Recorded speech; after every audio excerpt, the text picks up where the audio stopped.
무릎이 자주 뻐근하고 몸 전체에 염증이 자주 생긴다면 그 원인이 의외로 매일 밥상에 올라오는 채소일 수 있습니다. 보기에는 건강해 보이지만 실제로는 관절을 은근히 해치는 채소 3가지가 있으며 이로 인해 무릎 통증과 만성 염증이 계속될 수 있습니다. 만약 이런 증상이 있다면 지금부터라도 이 3가지 채소 섭취를 당장 멈추셔야 합니다. 하지만 실망하실 필요는 없습니다. 반대로 관절을 진정시키고 혈관 흐름을 원활하게 하며 통증을 줄여주는 효과가 약보다 낫다고 느껴질 만큼 강력한 한겸채소 3가지도 함께 소개해드릴 예정입니다. 지금부터 왜 어떤 채소는 관절을 상하게 하고 어떤 채소는 몸속 염증을 잠재우는지 그 차이를 자세히 알려드리겠습니다. 우리는 흔히 염증이라는 말을 자주 듣지만 사실 염증은 우리 몸이 스스로를 지키기 위한 방어 반응입니다. 몸속에서 조용히 타오르는 작은 불꽃처럼 감염을 막고 손상된 조직을 복구하는 데 도움을 줍니다. 하지만 이 불꽃이 꺼지지 않고 계속 타오르면 이야기가 달라집니다. 만성 염증이 지속되면 결국 건강한 조직까지 서서히 손상시키며 관절 통증과 뻣뻣함을 유발하고 나아가 심장질환이나 당뇨병 같은 전신질환과도 깊은 관련이 생깁니다. 신기하게도 어떤 분들은 나이가 들어도 무릎이 멀쩡한 반면 어떤 사람은 40도 되기 전에 관절염으로 고생하기 시작합니다. 그 차이는 어디서 생길까요? 중요한 원인 중 하나는 바로 우리가 매일 먹는 음식입니다. 어떤 음식은 그 불길을 더 키우고 어떤 음식은 천천히 진화시킵니다. 기름에 튀긴 음식이나 단 음료가 염증을 악화시킨다는 건 잘 알려져 있지만 더 놀라운 건 평소 건강하다고 여겼던 몇몇 채소들이 사실은 몸속 염증을 부추기는 조용한 조력자일 수 있다는 사실입니다. 채소라고 다 좋은 건 아닙니다. 대부분 항산화 효과가 뛰어나고 건강에 좋지만 일부 채소는 그 특정 성분을 포함하고 있어 기존의 관절이 약하거나 자가 면역 질환이 있는 분들에게는 오히려 해가 될 수 있습니다. 이제 무릎 건강을 해칠 수 있는 3가지 채소를 공개합니다. 바로 감자가지 청피망입니다. 모두가 흔히 먹는 익숙한 채소들이죠. 각국 식탁에서 반찬은 물론 메인 재료로도 자주 쓰입니다. 그런데 이 3가지가 일부 전문의들 사이에서는 가짜 건강식품으로 불리며 관절에 염증을 유발하는 요인으로 지적되고 있습니다. 공통점이 있다면 셋 다 가지과 식물이라는 점입니다. 가지과 식물은 감자가지 청피망뿐 아니라 토마토, 고추도 포함되는데요. 이 식물군은 신기하게도 먹을 수 있는 식재료가 있는가 하면 맹독성 식물도 함께 존재합니다. 예를 들어 독초로 유명한 만드라고라나 독성이 강한 흰독말풀도 가지과 식물입니다. 이런 식물들은 외부의 벌레나 동물로부터 스스로를 지키기 위해 생물 알칼로이드라는 화학 성분을 함유하고 있으며 이는 일부 사람에게는 해로울 수 있습니다. 대표적으로 솔라닌이나 칼코닌 같은 성분은 곤충에게는 독이고 사람에게는 소량이면 문제없지만 과다 섭취 시 구토나 복통을 유발할 수 있습니다. 옛날에는 덜 익은 청토마토를 이용해 독을 만든다는 이야기도 있었고 중세 유럽에서는 토마토를 독삭과라고 불렀다는 기록도 있습니다. 이 모든 전설과 소문은 결국 가지과 식물 속 특이 성분 때문입니다. 감자가지 청피망에 대해 오래전부터 민간에서는 관절이 아픈 사람은 이 채소들을 피해야 한다는 이야기가 돌았습니다. 누군가는 실제로 먹지 않았더니 무릎 통증이 줄었다고 하고 또 어떤 이는 전혀 근거 없는 소리라고 일축하기도 합니다. 그럼 과연 이 채소들에는 어떤 문제가 있는 걸까요? 지금부터 하나하나 자세히 살펴보겠습니다. 가장 먼저 살펴볼 식재료는 바로 감자입니다. 감자는 전 세계적으로 사랑받는 대표적인 전분식품으로 튀김 감자 으깬, 감자조림 등 다양한 방식으로 즐겨 먹는 분들이 많습니다.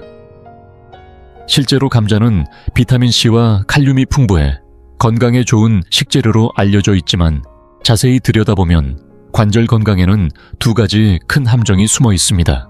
첫 번째 문제는 바로 혈당 지수입니다. 상상해보세요. 김이 모락모락 나는 감자튀김 한 접시를 드신 후 우리 몸속에서는 어떤 일이 벌어질까요? 감자는 섭취 후 빠르게 포도당으로 분해되어 혈액 속으로 흘러 들어갑니다. 특히 튀기거나 으깬 감자는 흰 쌀밥보다도 혈당을 더 빠르게 올리는 것으로 알려져 있습니다. 어떤 분은 감자 으깬 것을 한 그릇 먹는 건 혈관에 설탕물을 붓는 것과 같다고 표현하기도 합니다. 혈당이 급격히 오르면 우리 몸에는 다양한 문제가 발생하는데 그중 하나가 바로 전신성 염증입니다. 그렇다면 왜 고혈당이 관절에 해가 될까요? 이유는 당화작용에 있습니다. 혈액 속 당분이 과도하게 많아지면 당분이 단백질에 들러붙으면서 말기당화산물이라는 물질을 만들어냅니다. 이 물질들은 마치 녹처럼 연골을 구성하는 콜라겐에 달라붙어 원래는 탄력있고 부드러웠던 관절 연골을 점점 딱딱하고 약하게 만듭니다. 마치 관절이 녹슨 것처럼 움직일 때마다 삐걱거리고 통증이 생기는 것이지요. 당이 높은 식단을 오래 유지한 분들은 관절이 더 빨리 닳는 경향이 있습니다. 특히 당뇨병이 있는 경우 관절염의 위험도와 증상 심각도가 일반인보다 훨씬 높아지는 이유도 바로 이런 체내의 녹스름이 가속화되기 때문입니다. 어떤 분은 이렇게 질문하실 수도 있습니다. 나는 단 것도 자주 안 먹는데 감자 한두 번 먹는 게 그렇게 큰 문제인가요? 건강한 분이라면 가끔 감자를 드시는 건 물론 괜찮습니다. 하지만 무릎에 이미 통증이 있거나 대사증후군이나 당뇨 전단계 진단을 받은 분이라면 감자처럼 혈당을 빠르게 올리는 식품은 관절에 기름을 붓는 격입니다. 특히 매 끼니마다 감자를 주식처럼 드시는 경우 관절에 상처난 곳에 설탕을 뿌리는 것과 같아서 연골 손상을 더 빠르게 일으킬 수 있습니다. 게다가 감자를 좋아하시는 분들은 보통 튀기거나 소금 간을 많이 해서 드시는데 이런 조리 방식 역시 염증을 유발할 수 있는 원인입니다. 감자는 맛있고 포만감도 높지만 무릎에 불편을 겪는 분들께는 수문당에 짐장을 자극하는 위험 요인일 수 있습니다. 또 하나 감자에 숨어있는 덜 알려진 문제는 바로 솔라닌이라는 생물 알칼로이드입니다. 감자를 깎다 보면 푸르스름하거나 싹이 난 부분을 본 적 있으실 텐데 이건 솔라닌 함량이 높다는 신호입니다. 이 물질은 원래 감자가 해충으로부터 자신을 보호하기 위해 만들어내는 독성 성분으로 다량 섭취하면 메스꺼움이나 설사 심할 경우 신경계에까지 영향을 줄 수 있습니다. 보통 껍질을 벗기고 잘 익혀 먹으면 큰 문제가 없지만 덜 익힌 감자나 살짝 생이 남은 감자채를 드시거나 푸른색 감자를 그대로 요리해서 먹는 경우엔 장을 자극해 문제가 될 수 있습니다. 장이 자극받아 염증 반응이 시작되면 우리 몸의 면역체계가 비상경계 상태에 들어가면서 전신에 저강도 염증이 번질 수 있습니다. 이런 상황에서 이미 약해진 관절 부위는 가장 먼저 공격받기 쉬운 부위가 되어 식사 후 갑자기 무릎이 붓고 아픈 경험을 하게 되는 것이죠.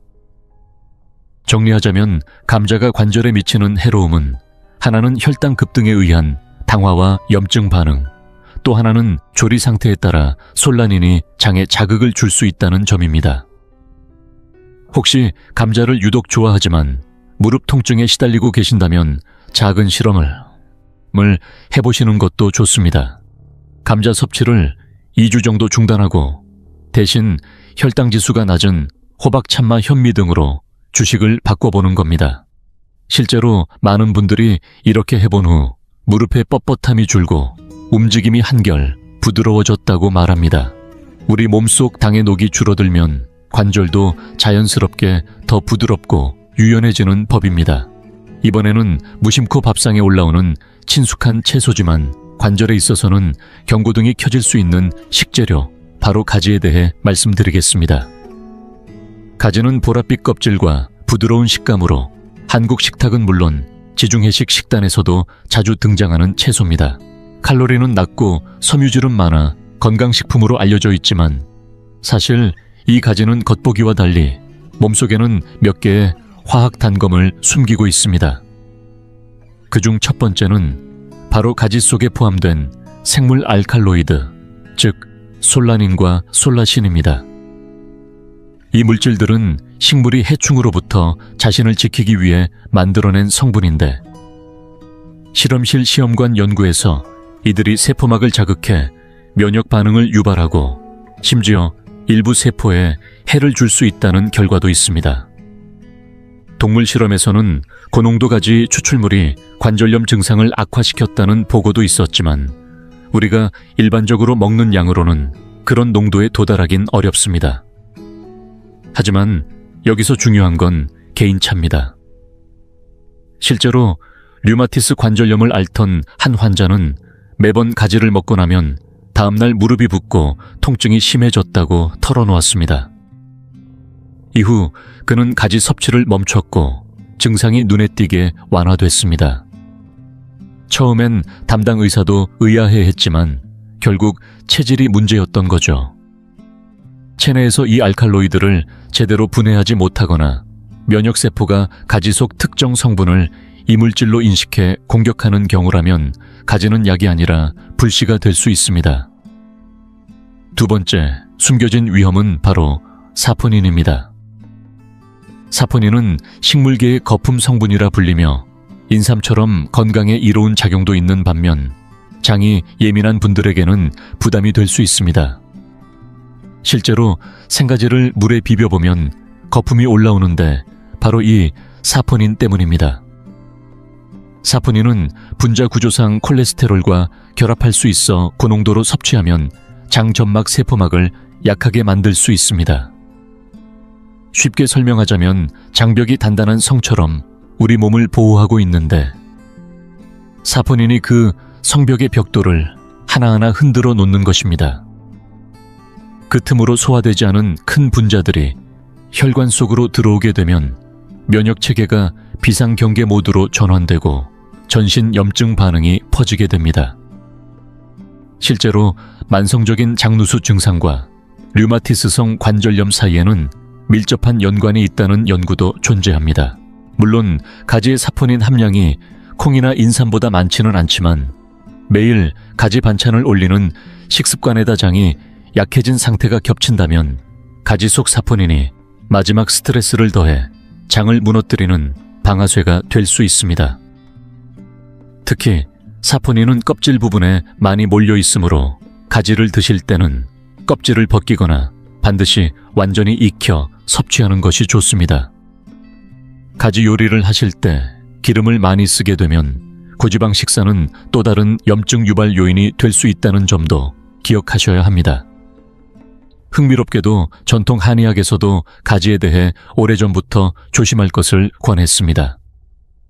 한방에서는 가지를 성질이 차고 습기를 불러오는 식품으로 보아 비위가 약하고 양기가 부족한 사람, 특히 몸이 잘 붓고 무릎이나 손목이 시큰한 체질의 경우 섭취를 삼가야 한다고 했습니다.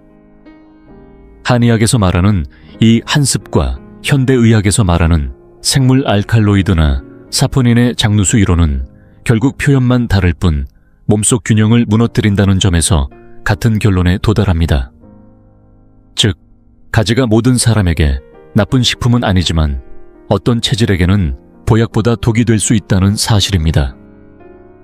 만약 가지를 먹은 날마다 이상하게 관절이 뻣뻣하거나 붓는 느낌이 든다면 너무 고민하지 말고 당분간 식단에서 가지를 빼고 지켜보는 것이 좋습니다.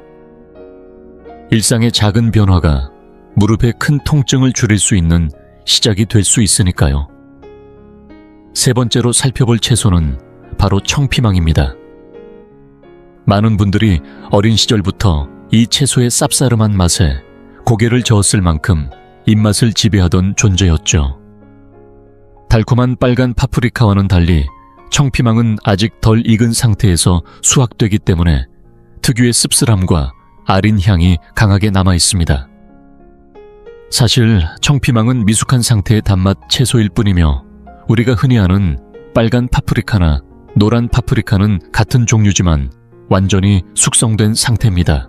겉보기엔 그저 미성숙한 채소 같지만 이 청피망에는 덜 익은 상태에서만 존재하는 특정 성분들이 남아있어 문제를 일으킬 수 있습니다. 특히 앞서 설명한 생물 알칼로이드와 함께 이번엔 또 다른 문제 물질이 등장합니다. 바로 렉틴이라 불리는 식물성 단백질입니다. 먼저 청피망에도 감자나 가지처럼 가지과에 속하기 때문에 솔라닌 같은 생물 알칼로이드가 소량 포함되어 있습니다. 물론 일반적인 청피망은 그 농도가 낮아 대부분의 사람에게는 큰 문제가 되지 않습니다. 하지만 요즘 건강식 열풍을 타고 청피망을 샐러드처럼 생으로 많이 섭취하는 경우에는 이야기가 달라집니다.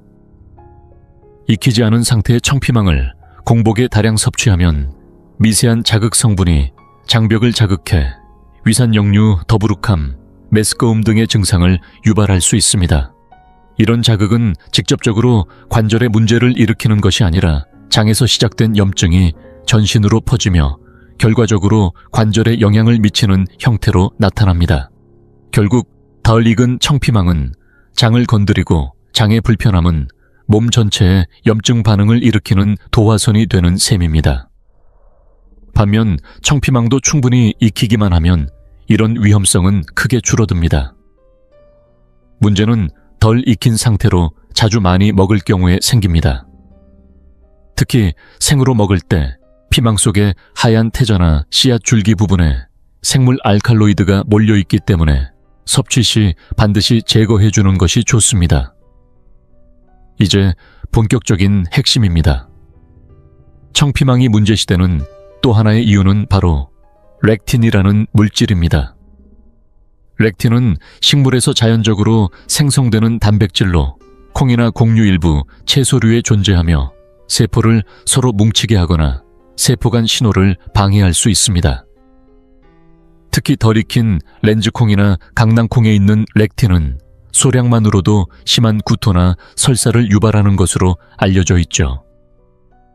청피망 속의 렉틴 농도는 콩류보다는 훨씬 낮지만 만약 생으로 자주 섭취하게 된다면 장내 점막세포와 결합해 장점막의 투과성을 증가시키거나 미세한 염증을 유도할 수 있습니다.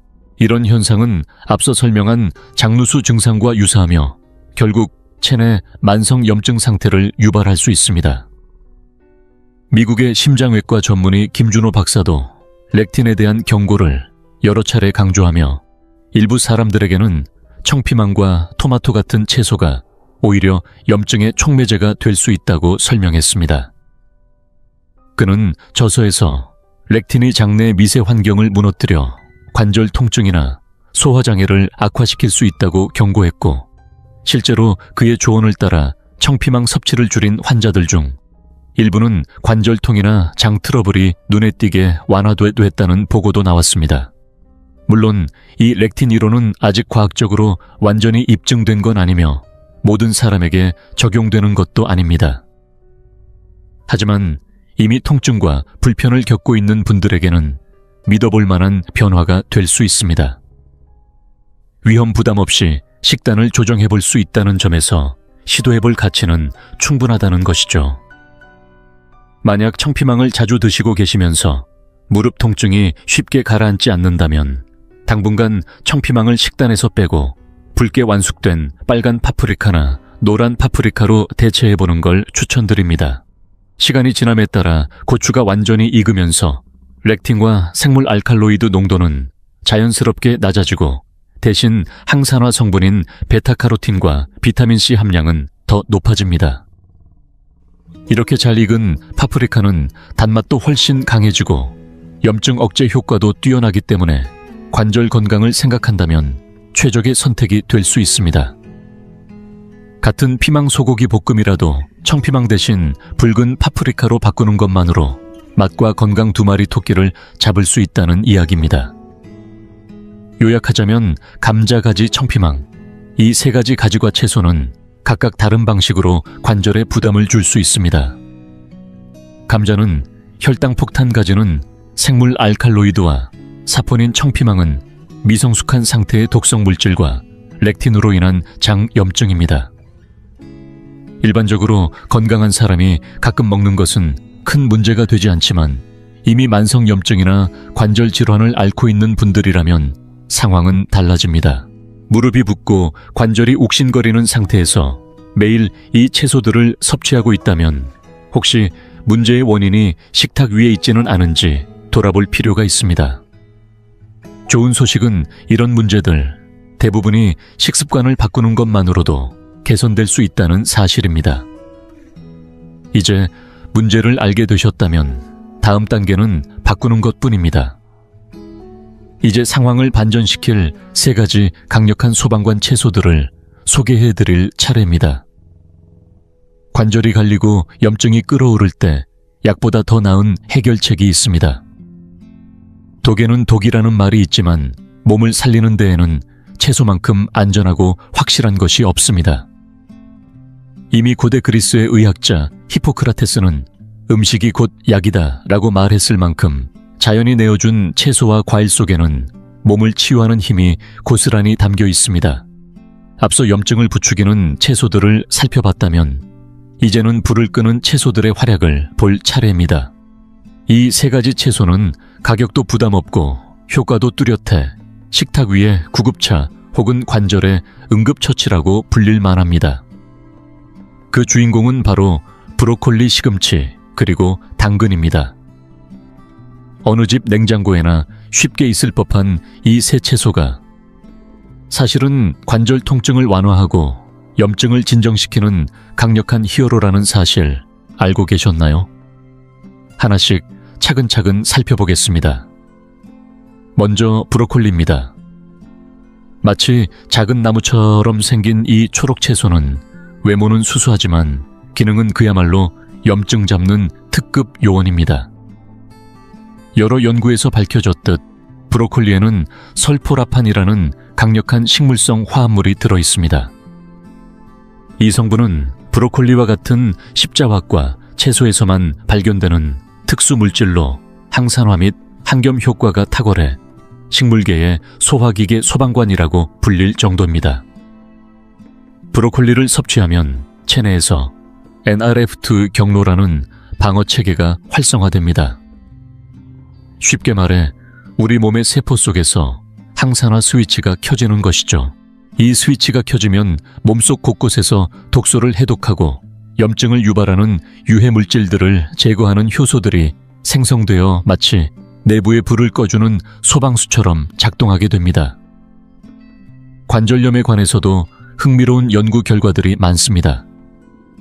한 동물 실험에서는 관절염에 걸린 실험주에게 설포라판을 투여했더니 염증 수치가 뚜렷하게 감소했고 연골 손상 역시 눈에 띄게 줄어든 것으로 확인됐습니다. 더 나아가 국내 모 병원에서는 무릎 관절염 환자에게 일정 기간 브로콜리를 꾸준히 섭취하게 한 후 수술 중 관절 내부 상태를 검사했는데 실제로 관절 내 활액에서 설포라판 성분이 확인되었습니다. 즉, 우리가 먹은 채소가 단순히 소화되어 끝나는 게 아니라 관절 깊숙한 곳까지 도달해 직접적으로 진정작용을 하고 있다는 강력한 증거입니다. 물론 아직 더 많은 연구가 필요하지만 음식이 단순한 영양 공급을 넘어서 치료의 역할을 할 수 있다는 희망을 보여주는 사례이기도 합니다. 브로콜리는 설포라판 외에도 관절에 필요한 다양한 영양소의 보고입니다. 대표적으로 비타민C가 풍부한데 이는 콜라겐을 합성하는 데 꼭 필요한 요소입니다. 콜라겐은 연골과 인대를 구성하는 핵심 단백질이기 때문에 비타민C가 충분히 공급되면 관절 내 연골이 재생되고 탄력이 생기면서 마찰로 인한 통증이 줄어들게 됩니다. 여기에 더해 브로콜리에는 비타민 K도 다량 함유되어 있는데 이 영양소는 칼슘이 뼈에 잘 흡수되도록 도와줘 골밀도를 높이고 관절을 간접적으로 보호하는 역할도 합니다. 또 엽산 베타카로틴 같은 항산화 성분도 풍부해서 염증 반응을 억제하고 전신 건강에 긍정적인 영향을 미칩니다. 브로콜리는 고섬유질 저칼로리 식품이기 때문에 장 건강을 돕고 혈당과 체중을 안정시키는 데도 효과적입니다. 우리가 앞에서 이야기했듯 체중이 늘어나면 그만큼 무릎 관절에 실리는 하중도 늘어나기 때문에 체중을 잘 관리하는 것만으로도 관절의 부담을 크게 줄일 수 있습니다. 이런 측면에서 브로콜리는 안에서 염증을 잡고 밖에서는 체중을 조절해주는 그야말로 안팎을 다스리는 건강 채소라 할 수 있습니다. 그래서일까요? 많은 영양 전문가들은 브로콜리를 매일 먹어도 아깝지 않은 채소 1순위로 꼽고 있습니다. 만약 당신이 무릎 통증으로 걷는 것이 두렵고 계단이 고역이라면 지금부터라도 작은 목표를 세워보세요. 매주 3번 또는 4번. 삶아서 드셔도 좋고 살짝 데쳐서 무침으로 드셔도 좋습니다. 방법은 다양하지만 중요한 건 꾸준함입니다.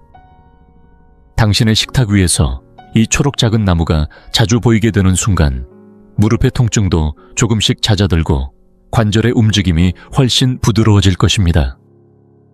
건강은 결국 매일의 습관에서 비롯되며 브로콜리는 그 변화를 여는 첫 번째 열쇠가 되어줄 수 있습니다. 이어서 소개할 채소는 단순한 반찬 그 이상으로 관절을 살리는 조용한 영웅, 바로 시금치입니다. 시금치라고 하면 많은 분들이 만화 속에서 팔뚝을 부풀리며 힘을 얻는 뽀빠이를 떠올리실 겁니다. 물론 현실에서 시금치를 먹는다고 갑자기 근육이 솟아나지는 않지만 그 안에 담긴 영양은 실제로 우리의 몸을 더욱 튼튼하게 만들어줍니다. 특히 염증을 완화시키는 능력은 기대 이상입니다. 시금치는 말 그대로 다재다능한 건강 조력자입니다. 그 중에서도 2가지 핵심 영양소가 눈에 띕니다. 하나는 비타민 K, 다른 하나는 마그네슘입니다. 먼저 비타민 K는 뼈와 관절의 수호자라 불릴 만큼 중요한 역할을 합니다. 이 영양소는 뼈를 구성하는 단백질 생성에 꼭 필요하며 부족하면 뼈가 약해지고 관절 마모가 더 빨리 진행될 수 있습니다. 흥미롭게도 최근 연구에 따르면 비타민 K 수치가 낮은 사람은 염증 지표인 C 반응성 단백질 수치가 높은 경향을 보였습니다. 즉, 시금치 한 그릇에 들어있는 풍부한 비타민 K는 관절을 부드럽게 감싸주는 윤활유 역할을 해줄 수 있다는 것입니다. 마그네슘은 자연의 이완제로 불릴 만큼 평활근을 이완시키고 혈관을 확장해 순환을 돕는 데 탁월합니다. 혈액순환이 원활하면 관절로 가는 영양소 공급도 원활하고 염증 물질이 배출되는 속도도 빨라집니다.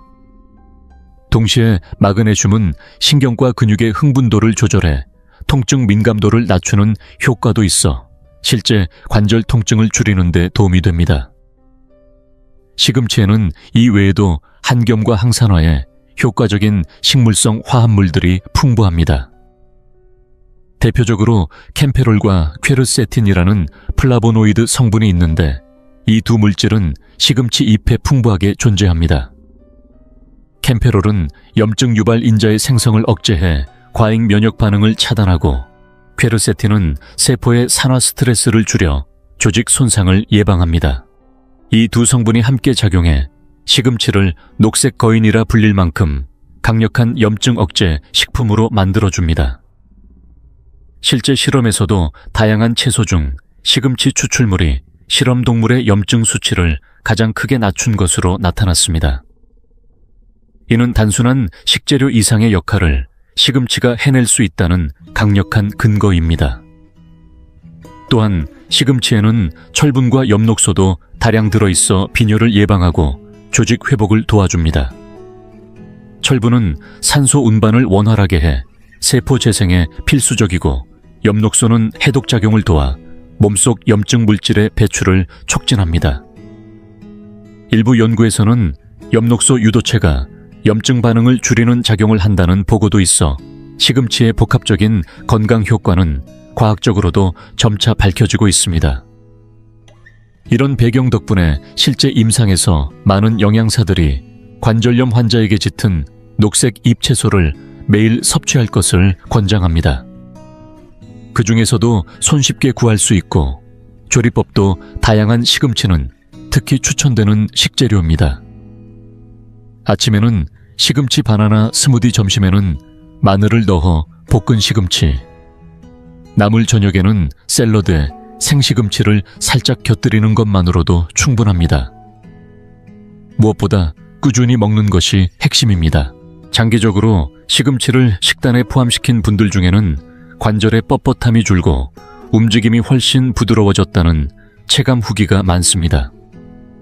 게다가 시금치는 열량이 낮고 섬유질이 풍부해 체중 조절에도 도움을 주는데 이 또한 무릎 관절에 큰 이득이 됩니다. 단 한 가지 주의할 점은 시금치에 들어있는 옥살산입니다. 이 성분은 칼슘 흡수를 방해할 수 있기 때문에 섭취 시에는 살짝 데쳐서 물에 헹군 후 사용하는 것이 좋습니다. 이렇게만 해도 영양 손실 없이 시금치의 좋은 성분만 골라 섭취할 수 있습니다. 결론적으로 시금치는 화려하진 않지만 매일 한 줌씩 꾸준히 우리 몸에 들어와 작은 변화를 만들어가는 녹색의 영웅이라 할 수 있습니다. 꾸준히 쌓인 한겸 효과는 언젠가 당신의 무릎에서 통증 대신 유연함으로 나타날 것이고 시금치의 진짜 힘은 그때 드러날 것입니다. 마지막으로 소개할 영웅 채소는 당근입니다. 선명한 주황색에 색감만 봐도 기분이 밝아지는 이 채소는 그 빛깔만큼이나 우리 몸속에서 찬란한 역할을 해냅니다. 이 색은 바로 베타카로틴이 풍부하다는 신호이기도 합니다.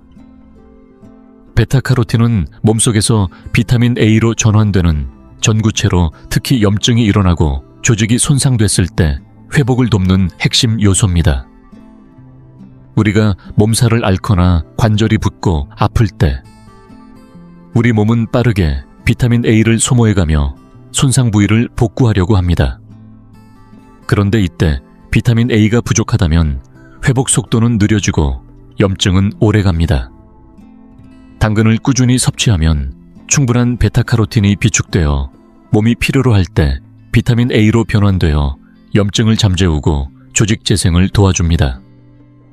베타카로틴은 단순히 비타민 A의 공급원일 뿐 아니라 그 자체만으로도 강력한 항산화제입니다.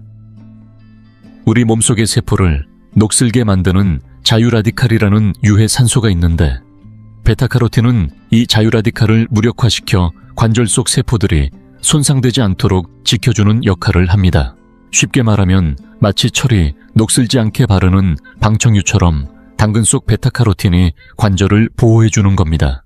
실제로 식습관과 건강의 관계를 연구한 역학조사에 따르면 식단에서 베타카로틴을 많이 섭취하지 않은 사람들은 혈액 속 염증 지표인 CRP 수치가 낮게 나타났고 관절염 발병률도 상대적으로 낮았습니다. 이는 꾸준히 당근이나 같은 계열의 주황색 채소들을 섭취하는 것이 염증을 예방하고 통증을 완화하는 데 긍정적인 영향을 줄 수 있다는 뜻입니다.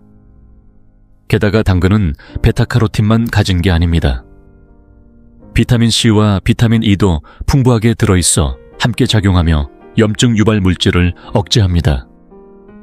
또 당근에는 플라보노이드 계열의 한겸 성분, 특히 보라빛 당근에 많이 함유된 안토시아닌과 같은 다종다양한 폴리페놀도 포함되어 있습니다. 이들은 면역체계의 과잉 반응을 조절하고 조직 내 산화 스트레스를 줄이는 데 효과가 있습니다. 당근의 향긋한 향을 만들어주는 휘발성 오일 성분 또한 위장을 튼튼히 하고 식욕을 돋우는 데 도움이 되며 한의학에서도 당근은 비위를 조화롭게 해주는 대표적인 채소로 손꼽힙니다. 전통 이론에 따르면 소화 기능이 좋아지고 체내 습기와 담이 줄어들면 관절 주변의 부종도 함께 가라앉는다고 보았습니다. 이는 염증을 다스리는 또 하나의 관점이 될 수 있습니다. 또한 당근은 혈당 관리에도 도움이 되는 식품입니다. 당근은 단맛이 있음에도 불구하고 혈당을 급격하게 올리는 식품은 아닙니다. 이는 풍부한 식이섬유 덕분입니다. 당근의 당질은 대부분 천천히 소화되며 당이 천천히 흡수되기 때문에 식사 후 혈당이 급상승하는 것을 막아줍니다. 이는 감자처럼 전분이 많은 식품에 비해 혈당 안정성 면에서 훨씬 우수하며 특히 당뇨 전 단계나 인슐린 저항성이 있는 분들에게도 적합한 식재료입니다. 정제 탄수화물을 줄이고 당근을 활용하면 염증 유발 원인을 줄이면서도 포만감을 유지할 수 있어 식사 대용이나 간식으로도 매우 유익합니다. 그렇다면 당근은 어떻게 먹어야 가장 효과적일까요? 중요한 두 가지 포인트가 있습니다. 하나는 잘게 썰기, 다른 하나는 충분한 익힘입니다. 베타카로틴은 당근의 세포벽 안에 갇혀 있어 생으로 먹을 경우 체내 흡수율이 떨어질 수 있습니다. 하지만 작게 썰어 익히면 세포벽이 무너지면서 베타카로틴이 효과적으로 방출되고 체내 흡수율도 확 올라갑니다. 그리고 비타민 A 계열의 영양소는 지용성이기 때문에 기름과 함께 조리하면 흡수율이 더욱 높아집니다.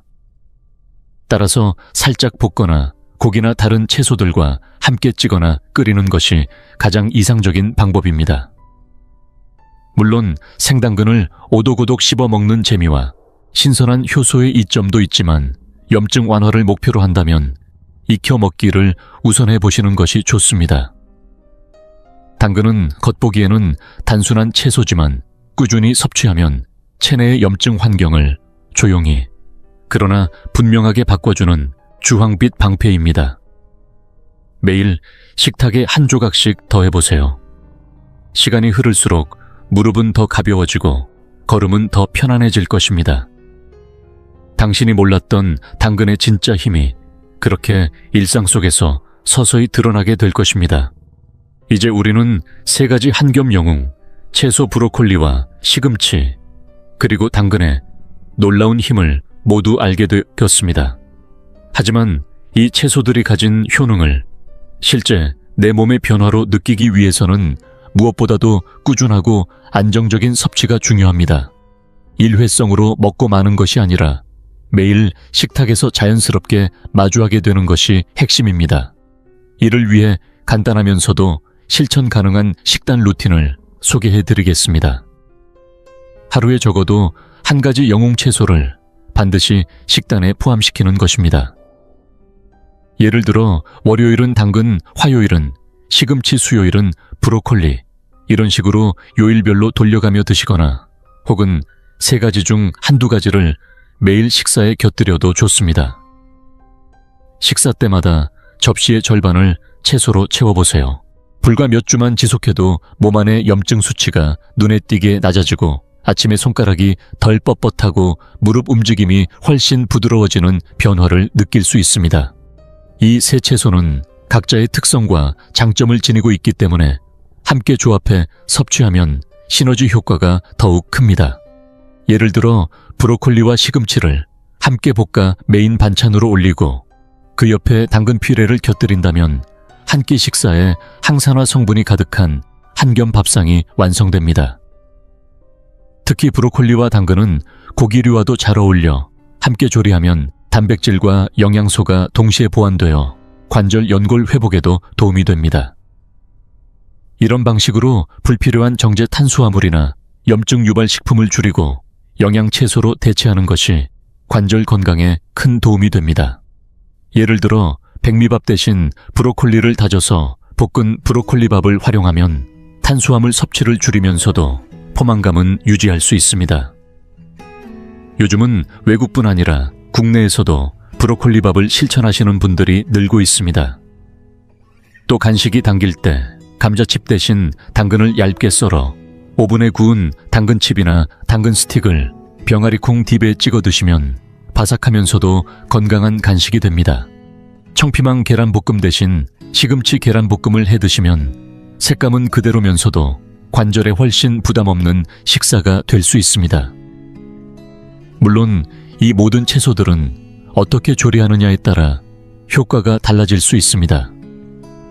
브로콜리는 너무 오래 익히지 말고 살짝 찌거나 데쳐러야 한겸 성분인 설포라판이 최대한 보존됩니다. 딱 씹었을 때 약간 아삭한 정도로 익히는 것이 가장 좋습니다. 시금치는 끓는 물에 살짝 데치기만 해도 충분히 부드러워지고 비타민 손실도 줄일 수 있습니다.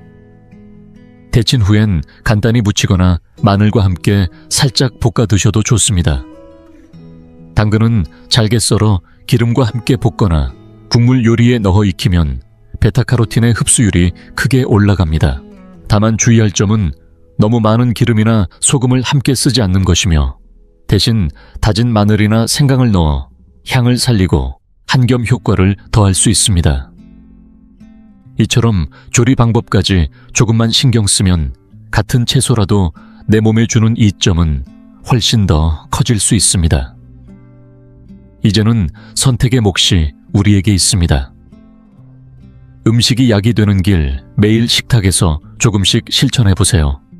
채소 한 접시가 무릎을 덜 아프게 하고 관절을 편안하게 해줄 수 있다는 것을 직접 경험하게 될 것입니다.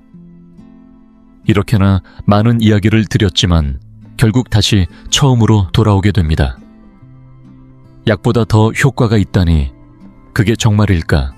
처음엔 믿기 어려운 말처럼 들릴 수 있습니다. 하지만 최근 점점 더 많은 연구와 사례들이 보여주고 있습니다. 꾸준한 식습관의 변화는 만성염증과 관절 통증 완화에 있어 약물 못지않은 어쩌면 그 이상으로 깊고 오래가는 변화를 만들어냅니다. 왜 그런 걸까요, 약? 특히 진통제나 소염제는 증상이 나타난 그 순간을 빠르게 잠재우는 데는 효과가 있습니다. 하지만 어디까지나 겉을 다스리는 것이지 속을 치유하는 건 아닙니다. 반면 한겸 식단은 조용히, 그러나 지속적으로 우리 몸의 내부 환경을 바꿔줍니다. 매일의 식사 속에서 염증을 부추기는 요소는 줄이고 조직 회복에 필요한 영양소를 공급하며 몸 스스로가 회복할 수 있는 힘을 되살려주는 것입니다. 물론 이런 변화는 하루아침에 눈에 띄지는 않습니다. 하지만 어느 날 문득 깨닫게 됩니다. 예전엔 조금만 걸어도 욱신거리던 무릎이 이제는 계단을 오르내릴 때도 거뜬하고 피곤하던 몸이 한결 가볍고 피부까지 윤기가 돌며 얼굴이 밝아졌다는 것을요. 이는 단순한 관절의 변화만이 아니라 몸 전체가 회복되고 있다는 신호입니다. 단언컨대 이런 내면의 회복은 그 어떤 약으로도 대체할 수 없습니다. 물론 우리는 여기서 채소만 먹으면 만사가 해결된다고 말씀드리는 것이 아닙니다. 이미 관절염이 심각하게 진행되었거나 급성 통증이 있을 때는 전문의의 진료와 약물 처방이 반드시 필요합니다. 하지만 그 빈도를 줄이고 약에 대한 의존도를 낮출 수 있는 방법이 있다면 그건 분명 시도해볼 가치가 있습니다. 실제로 해외의 한 임상연구에서는 류마티스 관절염 환자들을 두 그룹으로 나누어 한쪽은 채소가 풍부한 한겸 식단, 다른 한쪽은 일반 식단을 섭취하게 했습니다. 몇 달 후 한겸 식단을 섭취한 그룹은 통증 붓기 염증 수치가 뚜렷하게 개선되었고 일부는 병이 잠시 멈춘 듯한 완화기 상태에 들어섰다고 보고되었습니다. 반면 일반 식단을 유지한 그룹은 큰 변화가 없었습니다. 이처럼 우리는 매일 밥상 위의 선택만으로도 자신의 건강 운명을 바꿀 수 있다는 사실을 절대 잊어선 안 됩니다. 다시 한번 강조드립니다. 감자가지, 청피망. 이 세 가지는 관절에 이미 염증이 있는 분들에겐 마치 상처 위에 소금을 뿌리는 것과도 같습니다.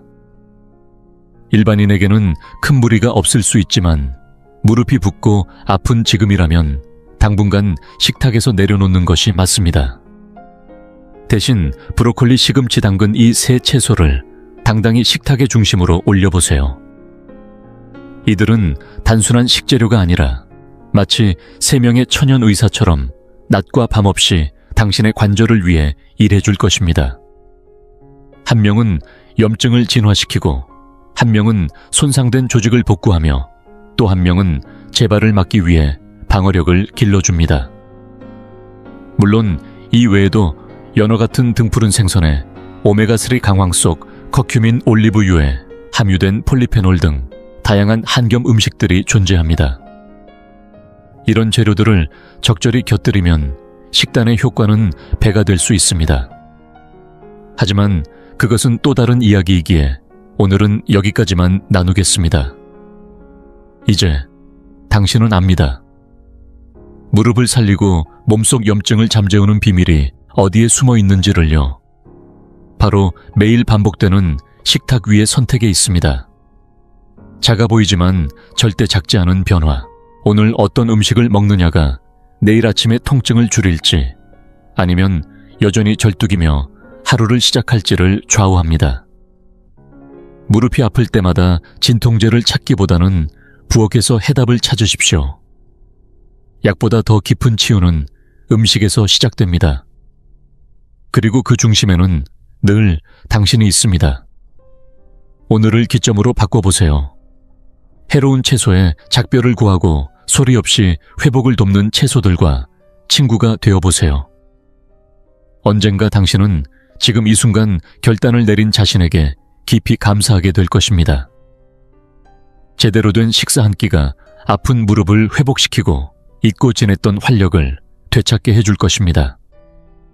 내 몸이 좋아지는 걸 직접 느끼는 그날, 당신은 분명 웃고 있을 것입니다.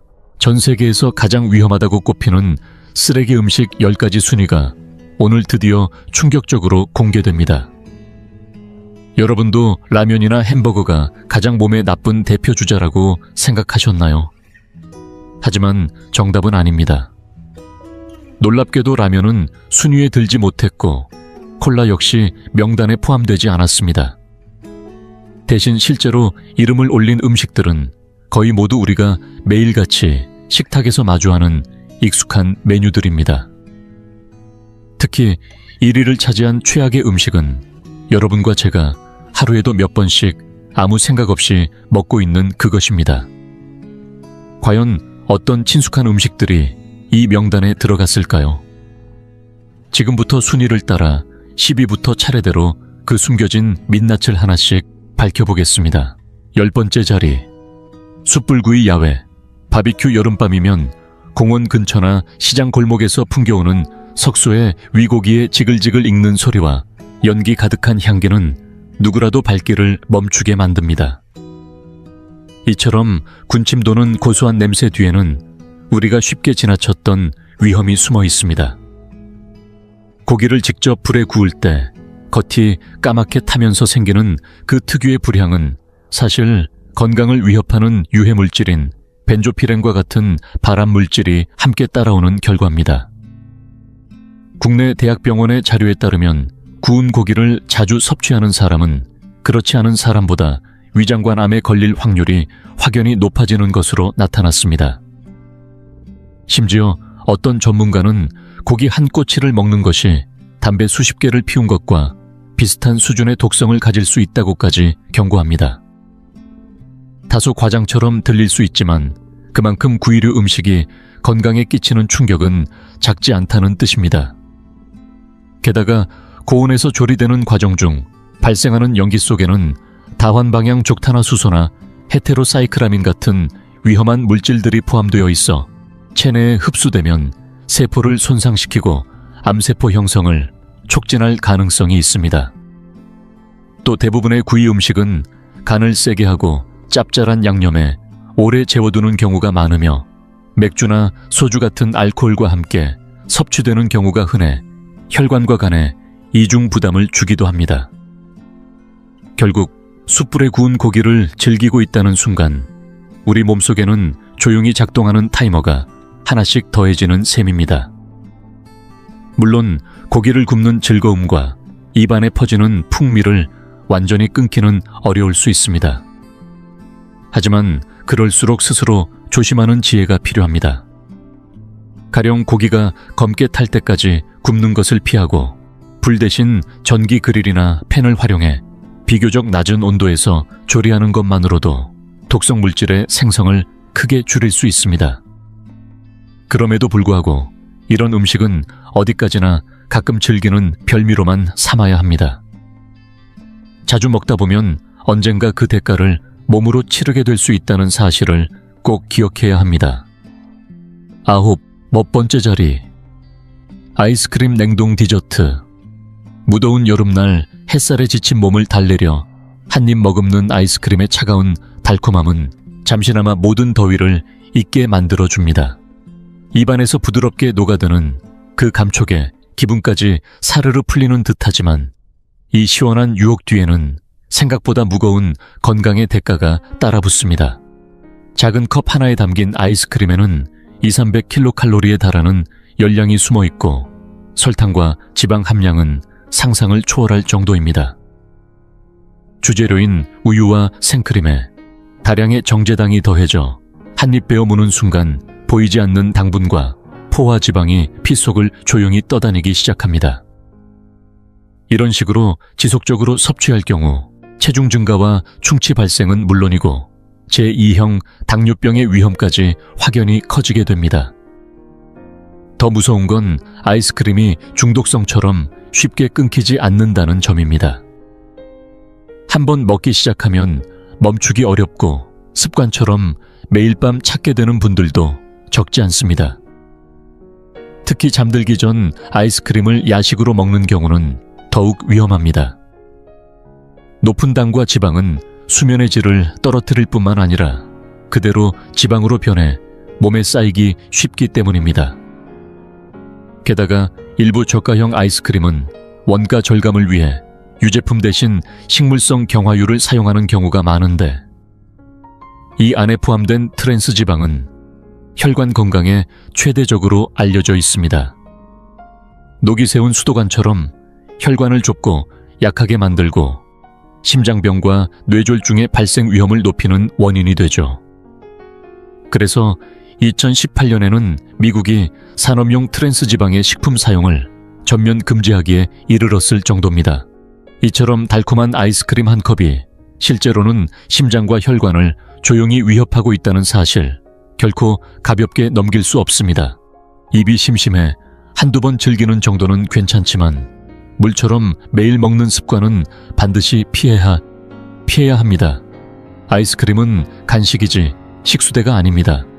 이 점을 잊지 말고 현명하게 즐기셔야 내 몸도 오랫동안 건강하게 지켜낼 수 있습니다. 8번째 자리. 말린 자두 매실 절임 간식. 어릴 적 누구나 한 번쯤은 경험했을 그 새콤달콤한 추억. 입안에서 천천히 녹아들며 입맛을 돋우던 매실이나 말린 과일 간식은 그 시절의 향수를 불러일으키기 충분합니다. 하지만 이 정겨운 간식들이 건강에는 결코 순수하지 않다는 사실 알고 계셨나요? 대개 이들 절임류나 말린 과일 간식은 신선한 과일을 설탕과 소금에 절이거나 건조시켜 만들어지는데 맛을 강조하기 위해 감초가루, 착색료, 인공 감미료 등이 다량으로 들어가기도 합니다. 특히 시중에 판매되는 매실절임이나 자두절임은 한 알만 보더라도 당분 함량이 매우 높고 그 새빨간 색감을 위해 착색제를 사용하는 경우도 적지 않습니다.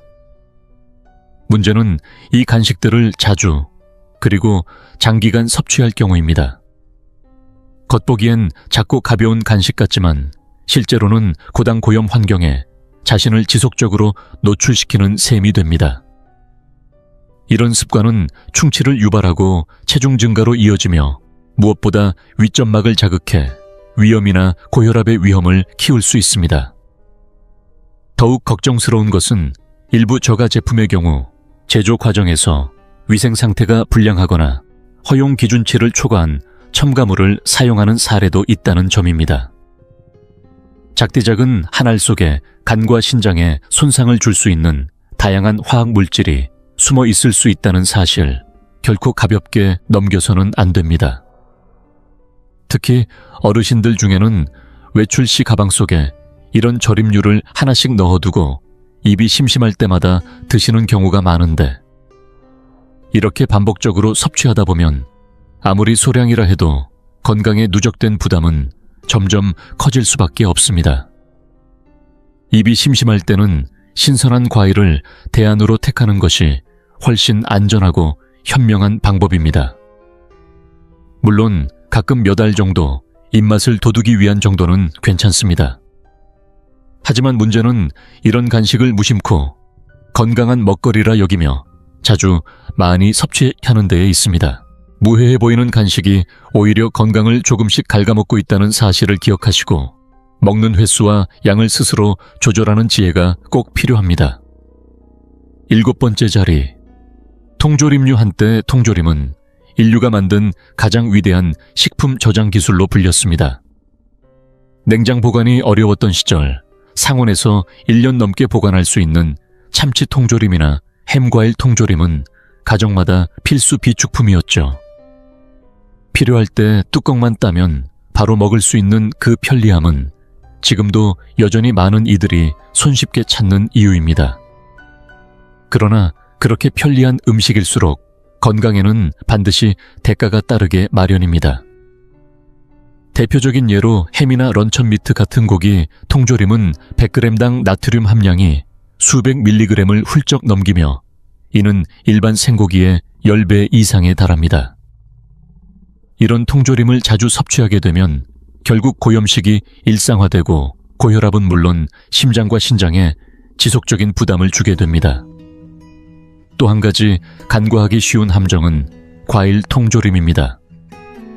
보기에는 황도나 파인애플 등 과일처럼 보이지만 실제로는 과일보다 그 속을 채운 시럽이 문제입니다. 달콤한 국물 속에는 설탕이 잔뜩 녹아있어 한 캔을 다 먹는다면 몇 숟가락의 흰 설탕을 마시는 것과 다를 바 없고 이는 혈당과 체중 모두에 큰 타격을 줄 수 있습니다. 사람들은 흔히 통조림에 방부제가 들어갈까 걱정하지만 요즘 시판되는 대부분의 통조림은 고운 멸균 후 밀봉 처리되어 별도의 방부제를 넣지 않는 경우가 많습니다. 하지만 방부제를 넣지 않았다고 해서 건강하다는 뜻은 아닙니다. 이 멸균 과정에서 비타민C처럼 열에 약한 영양소는 대부분 파괴되고 과일 통조림의 경우 실제로는 섬유질도 거의 남아있지 않아 결국 당과 열량만 가득한 음식으로 전락합니다. 고기류 통조림도 마찬가지입니다. 높은 압력과 열로 조리되면서 본래의 영양은 줄어들고 일부 제품은 원가를 낮추기 위해 질 낮은 고기나 기름을 사용하기도 합니다. 이런 제품에는 트랜스지방이나 포화지방이 포함될 수 있으며 장기적으로 섭취할 경우 혈관 건강에 악영향을 미치게 됩니다. 우리가 간편함을 이유로 통조림을 한 입씩 먹는 동안 그 속에 숨어있는 염분과 당분은 조용히 혈관에 압박을 가하고 있는 셈입니다. 그렇기에 통조림은 어디까지나 비상시에 먹는 임시 대안일 뿐 매일의 반찬이나 간식으로 습관화해서는 안 됩니다. 아무리 바쁘고 피곤해도 내 건강을 위해 신선한 재료를 직접 골라서 요리해 먹는 것이야말로 가장 기본적인 책임이자 최선의 선택입니다. 6번째로 조심해야 할 음식은 바로 각종 인스턴트 식품과 스낵류입니다. 이 범주에는 봉지라면과 컵라면을 비롯해 감자칩 옥수수 과자, 누룽지 스낵 매운 스틱형 간식까지 종류가 다양하게 포함됩니다. 많은 분들이 여기서 잠시 의문을 가질 수도 있습니다. 라면은 건강에 안 좋다는 거 다들 알지 않나요? 왜 이제서야 나오는 거죠? 라고 말이죠. 하지만 실상을 들여다보면 우리가 무심코 자주 먹고 진짜 위험을 간과하고 있는 건 오히려 그 옆에 있는 스낵류일지도 모릅니다. 우선 라면부터 살펴보면 그것 자체가 나쁜 음식이라기보다는 주식처럼 자주 먹는 것이 문제입니다. 라면 면발은 대부분 기름에 튀긴 상태로 열량이 매우 높고 영양 균형은 현저히 떨어집니다. 게다가 스프 한 봉지에 들어있는 나트륨 함량은 하루 권장량의 절반을 훌쩍 넘기는 수준이며 국물까지 모두 마시면 소금 섭취는 거의 폭발 수준으로 올라갑니다. 물론 가끔 한 끼 배고픔을 달래는 용도로 먹는다면 큰 문제가 되진 않지만 이를 식사의 대체제로 삼는 습관은 절대 피해야 합니다. 오히려 더 큰 문제는 매일같이 손이 가는 과자류입니다.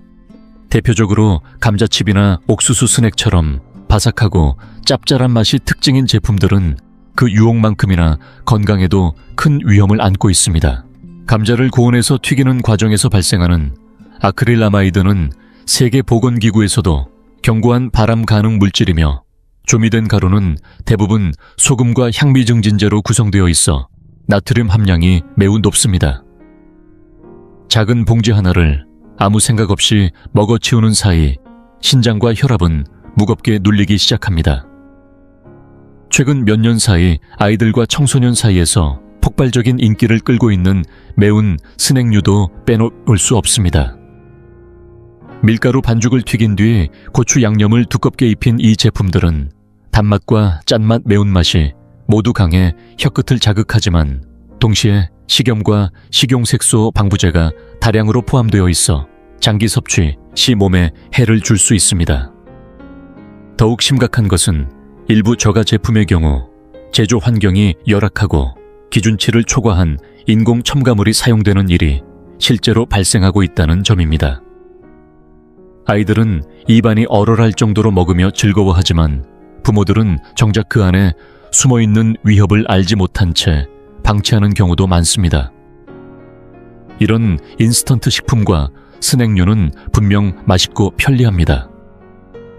하지만 그 이면에는 영양이라곤 찾아보기 힘든 공허한 열량과 다양한 합성 첨가물, 그리고 건강에 대한 침묵된 위협이 도사리고 있습니다. 이런 음식을 간단한 간식이나 배채움 용도로 자주 먹는다면 결국 우리 몸은 서서히 신호를 보내게 될 것입니다. 문득 집에 있는 간식장을 한번 열어보세요. 혹시 과자라면 매운 스낵들로 가득 차 있지 않나요?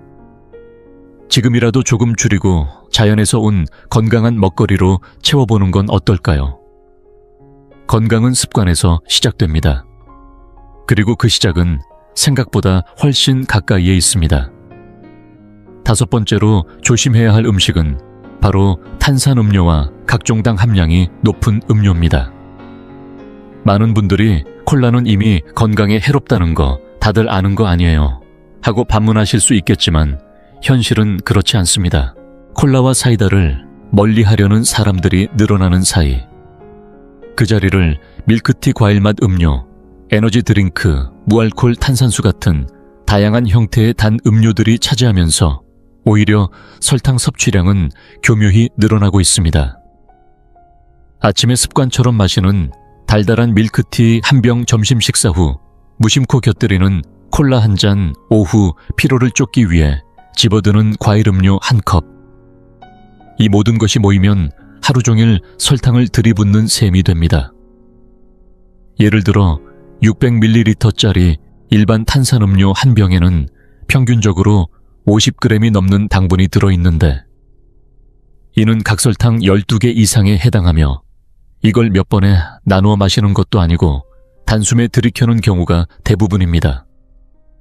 그렇게 마신 당은 순식간에 혈액 속으로 흡수돼 혈당을 급격히 끌어올리고 췌장은 이를 조절하기 위해 부랴부랴 인슐린을 쏟아내야 합니다. 이렇게 과부하 상태가 지속되면 결국 췌장의 기능은 점차 떨어지고 어느 날 갑자기 당뇨병이 찾아오는 것이죠. 더 무서운 건 여기서 끝이 아니라는 사실입니다. 과잉 섭취된 당분은 몸속에서 바로 지방으로 전환되는데 특히 복부와 내장에 쌓이기 쉬워 지방간 고지혈증 대사증후군의 위험까지 높아집니다. 게다가 콜라 같은 탄산음료에는 당분 외에도 인산 이산화탄소 등이 포함되어 있어 뼈 건강에 악영향을 줍니다. 인산은 칼슘의 흡수를 방해하고 자주 탄산음료를 마시는 사람은 골밀도가 낮아져 골다공증과 골절 위험이 올라갑니다. 또한 강한 산성을 띤 탄산은 치아 범낭지를 부식시키기 때문에 어린아이들이 장기간 마실 경우 충치가 쉽게 생기고 치아가 약해질 가능성도 큽니다. 그렇다면 무설탕 콜라라면 괜찮지 않느냐는 질문이 나올 수 있습니다. 하지만 무설탕이라고 해서 안심할 수는 없습니다.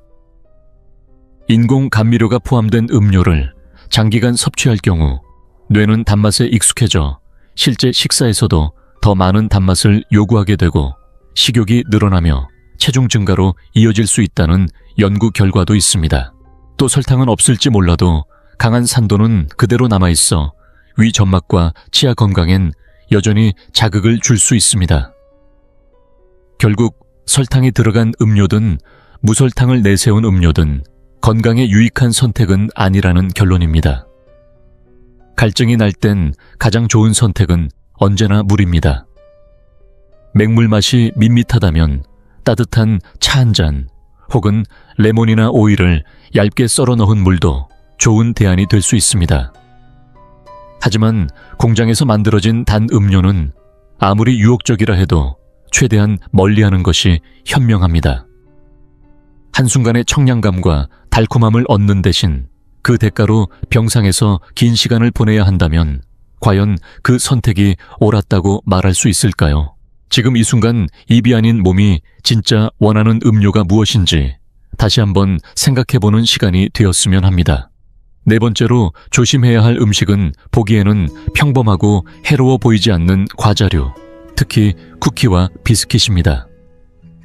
달달한 간식 한두 개쯤이야 별일 없겠지 하고 넘기기 쉽지만 이들 과자의 실체는 그리 가볍지 않습니다. 시중에서 판매되는 대부분의 쿠키나 비스킷은 고지방 고당분 고열량의 3박자를 고스란히 갖춘 열량 폭탄입니다. 특히 겉은 바삭하고 속은 부드러운 버터 쿠키나 크림이 들어간 샌드 비스킷은 제조 과정에서 버터나 팜유 같은 포화 지방이 듬뿍 들어가고 여기에 설탕과 무려 말토덱스트린 같은 인공 감미료가 더해지며 그 칼로리는 더욱 치솟습니다. 손바닥만한 쿠키 하나를 입에 넣는 순간 우리가 맛보는 것은 단지 고소함이 아니라 여러 겹으로 쌓인 포화지방과 정제당의 조합인 셈입니다. 일부 제조업체는 단가를 낮추고 바삭한 식감을 극대화하기 위해 소위 쇼트닝이라 불리는 경화 식물성 유지, 즉 트랜스 지방을 첨가하기도 합니다. 문제는 이 트랜스 지방이 심혈관에 미치는 악영향이 치명적이라는 것입니다.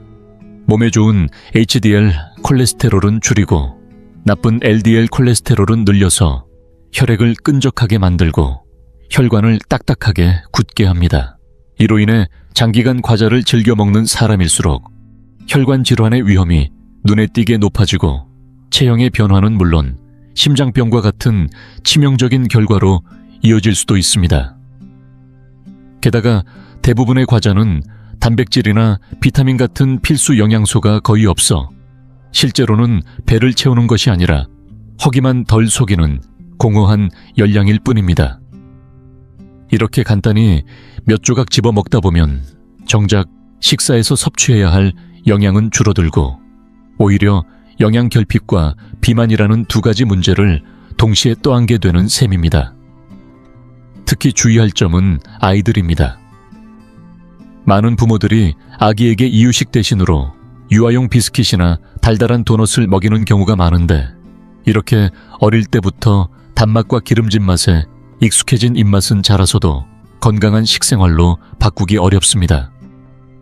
결국 입이 심심할 때마다 손이 가는 과자가 평생을 따라다니는 건강 문제의 씨앗이 될 수도 있습니다.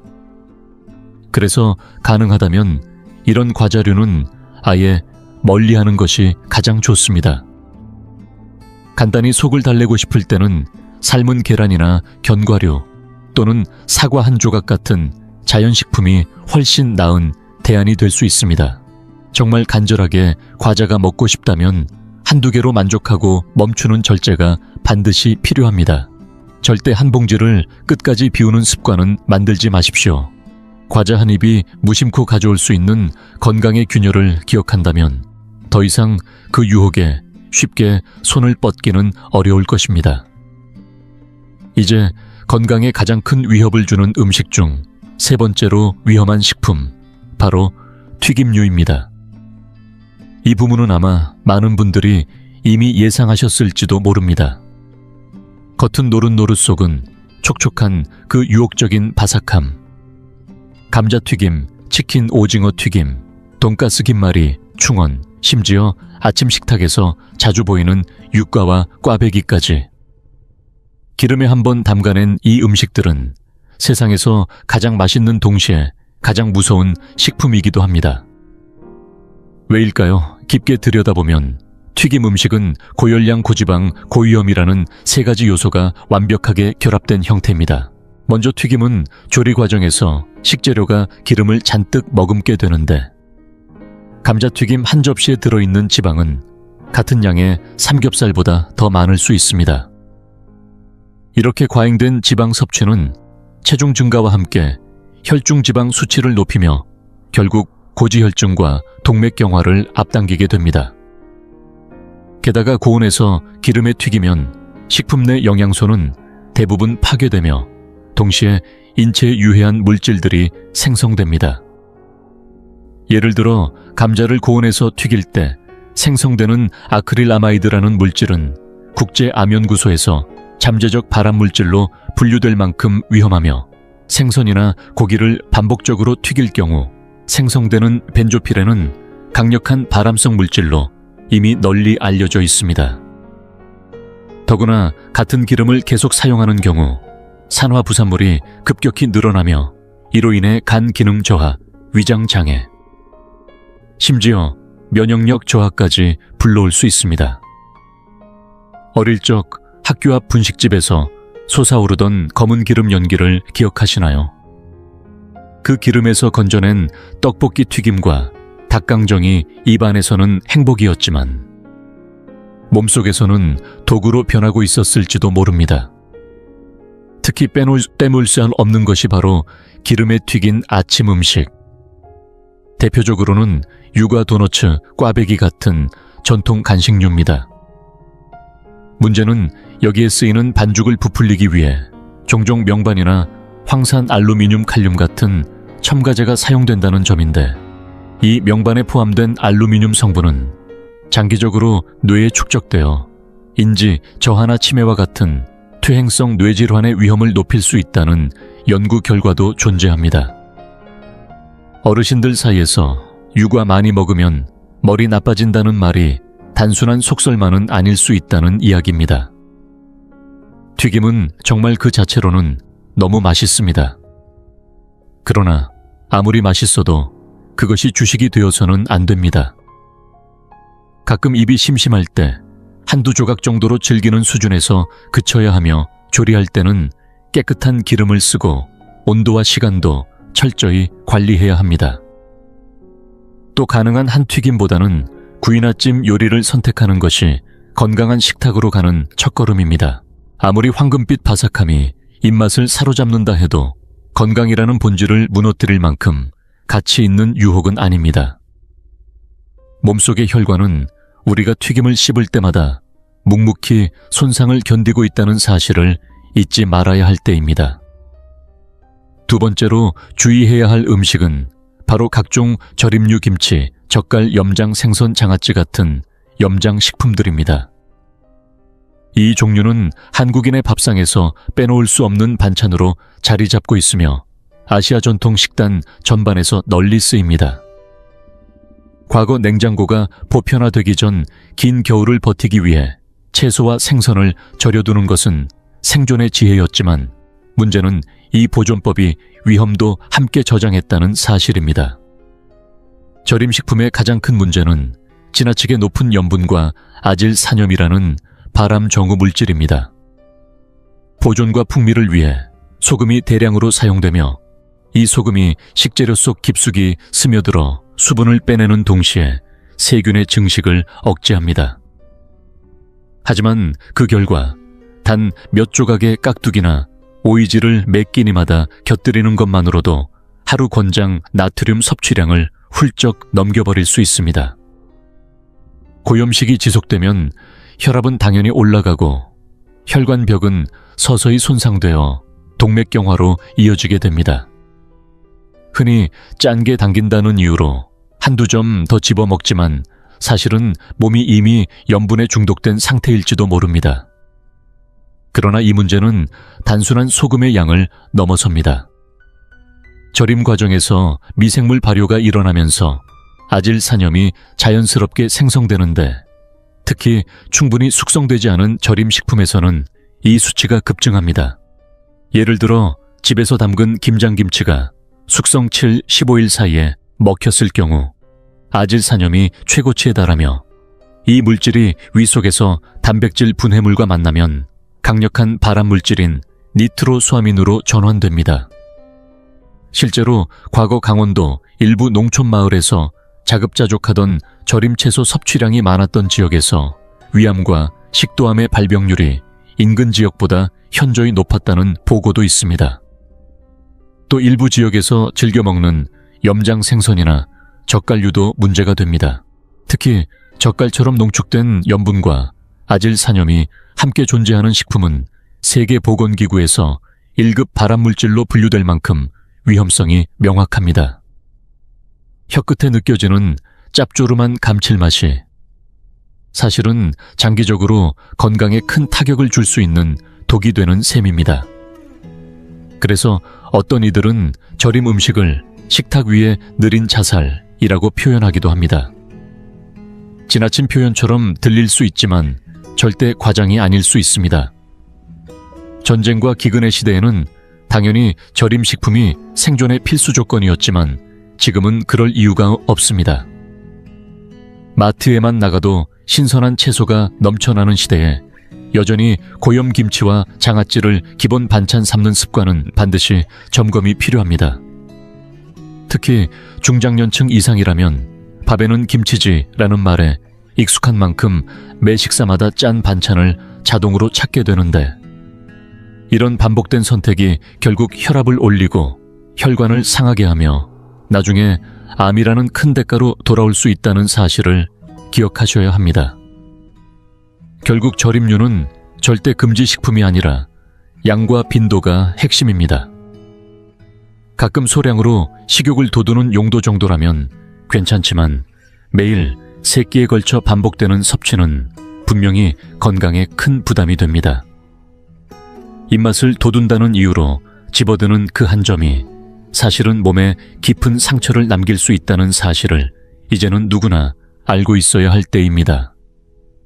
당신의 밥상 지금은 어떤 선택을 하고 있습니까? 이제 마침내 가장 위험한 음식 1위에 오른 진짜 독성의 정점이자 우리가 매일 먹고 있으면서도 가장 방심하고 있는 음식, 바로 가공육입니다. 혹시 가공육이라는 말이 낯설게 느껴지시나요? 간단히 말해 고기를 절이거나 훈제하고 방부제나 색소를 더하는 공정을 거쳐 만들어지는 모든 육류가 해당됩니다. 흔히 아침 식탁에 올라오는 소시지, 햄, 베이컨, 핫도그, 명절에 먹는 육포나 훈제고기, 냉장고 속 포장된 육가공 제품 대부분이 이 범주에 포함됩니다. 보기엔 맛있고 익숙한 음식들이지만 그 안에는 우리가 예상하지 못한 건강 위협이 도사리고 있습니다. 우선 가공육의 핵심 문제는 아질산염과 같은 방부제입니다. 고기의 색을 선홍빛으로 유지하고 부패를 늦추기 위해 제조 과정에서 널리 사용되며, 이 자체로는 당장 해가 없을 수 있지만 체내에 들어오면 문제는 달라집니다. 위 속에서 단백질 분해물과 결합하면 니트로수아민이라는 강력한 발암물질로 전환되는데, 이 물질은 세계보건기구가 1급 발암물질로 지정할 만큼 위험성이 명확합니다. 실제로 2015년 세계보건기구는 가공육을 담배 성면과 같은 수준의 발암 위험군으로 공식 분류했으며, 매일 50g만 섭취해도 대장암 위험이 18% 증가한다는 통계도 있습니다.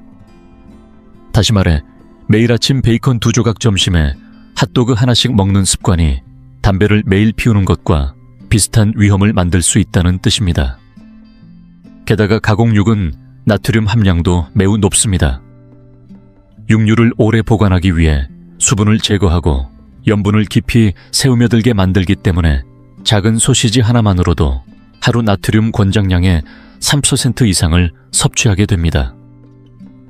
이로 인해 가공육을 자주 먹는 사람일수록 고혈압 발생 시기가 빨라지고 그로 인한 심혈관 질환 위험도 함께 치솟습니다. 문제는 이뿐만이 아닙니다.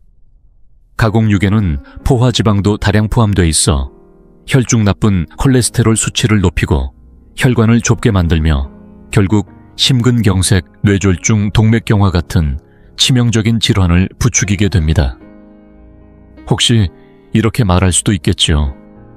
난 그냥 피자에 소량 올린 살라미 먹거나 편의점에서 가끔 핫바 하나 먹는 정도인데 괜찮지 않나요? 물론 가끔 소량은 큰 문제가 되지 않습니다. 하지만 서울의 직장인, 부산의 학생들, 대전의 학원가 어린이들처럼 매일같이 아침 샌드위치 속 햄, 점심 도시락 반찬 속 소시지 간식으로 집어든 훈제 닭다리를 통해 가공육을 섭취하고 있다면 이야기는 달라집니다. 이런 습관이 1년, 5년, 10년 지속되면 그 축적된 위험은 결코 무시할 수 없습니다. 그래서 어떤 이들은 가공육을 건강의 스텔스 암살자라고 부르기도 합니다. 눈에 띄지 않지만 조용히 서서히 우리 몸을 무너뜨리는 존재라는 뜻입니다. 이제는 선택해야 합니다. 삶이 여유로워졌고 신선한 식재료를 구하는 것도 어렵지 않은 시대입니다. 그렇다면 하루 두세 번의 식사에서만큼은 가공된 고기 대신 신선한 생고기, 생선, 달걀, 콩류로 바꾸는 것이 훨씬 더 현명한 선택입니다. 입의 착 감기는 가공육의 풍미보다 혈관과 장기, 그리고 오래도록 건강하게 살고 싶은 마음이 더 중요하지 않을까요? 지금부터라도 줄이고 가능하면 끊고 그 자리를 더 깨끗한 식품으로 채우는 것. 그것이 스스로를 위한 가장 기본적인 건강 방어선이 될 수 있습니다. 자, 이렇게 해서 지금까지 건강을 서서히 무너뜨리는 전 세계 최악의 쓰레기 음식 10가지를 하나하나 짚어봤습니다. 그런데 놀랍지 않으셨나요? 우리가 흔히 문제라고 여겼던 라면, 콜라, 햄버거는 오히려 10위 안에 들지 못했습니다. 반면에 매일 식탁에 무심코 올리는 김치, 소시지, 말린 자두 같은 익숙한 음식들이 오히려 상위권에 오른 걸 보면 진짜 무서운 건 괴물처럼 생긴 음식이 아니라 너무 익숙해서 의심조차 하지 않았던 평범한 한 입일지도 모릅니다. 사람들은 흔히 담배와 술이 건강을 해치는 주범이라고 여기지만 사실은 우리가 매일같이 반복하는 작고 사소한 식습관이 더 깊고 은밀하게 몸을 갉아먹고 있을지도 모릅니다. 물론 지금 이 영상을 보며 이렇게 생각하실 수도 있죠. 그럼 앞으로 이런 음식들은 한 입도 먹으면 안 되나요? 꼭 그럴 필요는 없습니다. 지나치게 겁을 먹거나 극단적으로 피할 필요는 없습니다. 독성만 말하고 용량을 말하지 않으면 그건 협박이라는 말이 있습니다. 간혹 한두 번 기분 전환 삼아 소량 먹는 것은 큰 문제가 되지 않습니다. 문제는 아무 생각 없이 매일같이 받아들이는 습관입니다. 단맛이 계속 쌓이면 체중이 늘고 짠맛이 일상이 되면 혈압이 오르고 기름진 입맛에 익숙해지면 혈관이 막히고 그 틈을 타 암세포가 조용히 자리 잡습니다. 그리고 어느 날 갑자기 그 모든 대가가 한꺼번에 터져 나올 수 있습니다. 그래서 진짜 현명한 방법은 지금부터 조금씩 식탁을 바꾸는 겁니다. 신선한 채소와 자연식 위주로 바꾸고 가공식품과 인공조미료를 줄이며 익숙한 음식일수록 한 번 더 의심하고 살펴보는 자세. 쓰레기 음식이란 건 결국 음식 자체의 문제가 아니라 우리가 어떻게 먹고 얼마나 먹느냐의 문제입니다. 지금 우리의 입맛은 너무 오랫동안 자극적인 맛에 길들여져 왔습니다. 이제는 건강을 위해서라도 입맛을 다시 훈련시켜야 할 때입니다. 이 영상을 끝까지 보신 여러분, 이제는 아시겠죠? 라면이 햄버거가 범인인 줄만 알았지만 진짜 범인은 우리 밥상 위에 매일 올라오는 그 익숙한 음식들이었을지도 모른다는 사실. 오늘부터라도 우리 함께 더 똑똑한 선택을 해봅시다. 건강을 지키는 건 절대 거창한 일이 아닙니다. 입을 조절하고 몸을 움직이고 잘못된 식습관을 하나씩 덜어내는 것. 그것이야말로 내 몸을 살리는 진짜 시작입니다. 지금부터라도 내 몸의 부담을 줄여주세요. 건강한 미래는 멀리 있지 않습니다. 지금 당신의 한 끼에서 시작됩니다.